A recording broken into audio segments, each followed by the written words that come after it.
Hello everyone, welcome to my another cooking blog. আজকে আমি শোল মাছ দিয়ে একটি ভুনার রেসিপি আপনাদের সাথে শেয়ার করব।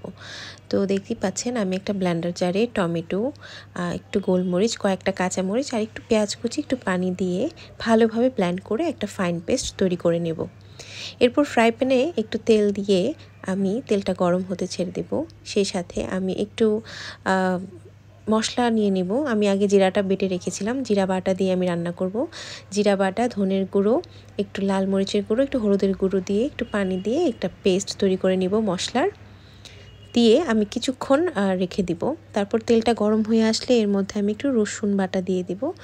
তেলটার মধ্যে রসুন বাটাটা দিলে রসুনের স্মেলটা মাছের মধ্যে ছড়ায় না, প্লাস হচ্ছে তরকারিতে একটা খুব সুন্দর স্মেল আসে। তো রসুনটা একটু ব্রাউনিশ হয়ে আসলে আমি এর মধ্যে কয়েকটা পেঁয়াজ কুচি দিয়ে দেব, দিয়ে একটু লাল লাল করে ভেজে আমি এর মধ্যে অ্যাড করব হচ্ছে সেই পেঁয়াজ বাটাটা। সে সাথে আমি একটু লবণ দিয়ে দিব, একটু লবণ দিয়ে হালকা একটু ভেজে নেব। এরপর দিয়ে দিব পেস্ট, মানে পেঁয়াজের পেস্ট আর টমেটোর পেস্টটা দিয়ে একটু ভালোভাবে নেড়ে চেড়ে আমি কিছুক্ষণ মশলাটা কষিয়ে নেব।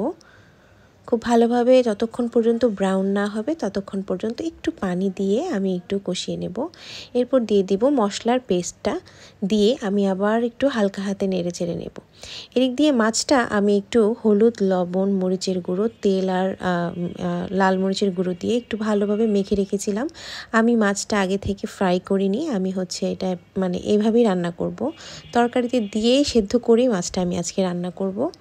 তো কথা মতো ওইভাবেই আমি যখন মশলাটা তেল উঠে আসবে তখন আমি মেখে রাখা মাছগুলো একে একে মশলার মধ্যে দিয়ে দিব, দিয়ে হালকা হালকা করে একটা একটা করে আমি নেড়ে চেড়ে মশলার সাথে মিক্স করে নেব। সেই সাথে মশলাটাও ভাজা হয়ে যাবে, প্লাস হচ্ছে মাছটাও খুব সুন্দরভাবে ভাজা হয়ে যাবে।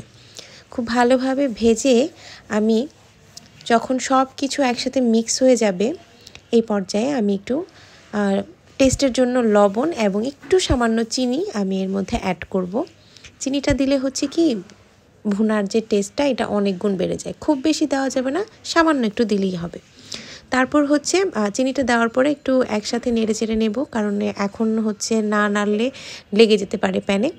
এরপর দিয়ে দিব পরিমাণ মতো ঝোলের জন্য পানি, দিয়ে কিছুক্ষণ ফুটিয়ে খুব ভালোভাবে আমি মাছগুলো একটার পর একটা উল্টে পাল্টে ভালোভাবে ফুটিয়ে নেব, যাতে খুব ভালোভাবে মাছটা সেদ্ধ হতে পারে।